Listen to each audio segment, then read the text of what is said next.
Bonjour, donc je m'appelle Florent Babillotte, j'ai 33 ans, je suis aide-soignant, écrivain et schizophrène.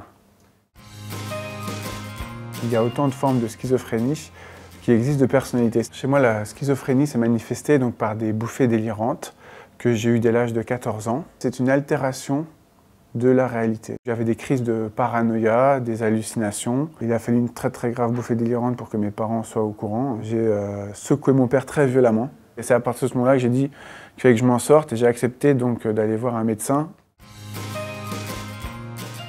Je me souviens d'un jour où ma maman est venue me montrer une liste de personnes assez célèbres qui avaient marqué différentes époques, différents siècles.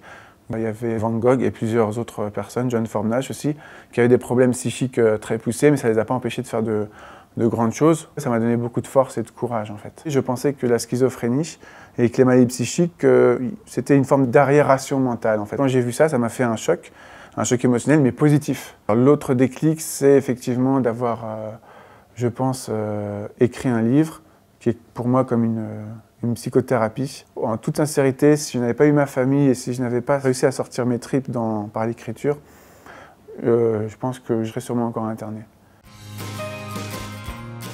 Aujourd'hui, je suis aide-soignant, je suis très épanoui, je suis marié, on est aussi famille d'accueil avec ma femme. Alors j'ai toujours un traitement que je prends assidûment, comme quelqu'un qui serait diabétique, c'est une pilule à prendre tous les jours. Mais là, ça fait pratiquement 9 ans que je ne suis plus allé voir de psychiatre. Je suis apaisé maintenant et je ne me serais jamais dit que j'arriverais à faire tout ça. Et j'ai encore beaucoup d'autres projets à réaliser. C'est avant tout de jamais baisser les bras, de croire en soi, de prendre son traitement assidûment. Il faut être patient. Et je dirais surtout d'être dans la vie, c'est-à-dire d'avoir des buts, des passions, des objectifs, quelque chose qui fait que quand on se réveille le matin, on a une motivation qui nous pousse. Les hallucinations mentales, ça présente quand même on appelle ça une forme d'envolée intellectuelle en fait. Mais il faut le transformer de façon positive, en créant vraiment quelque chose de réel et pas en inventant un monde en fait.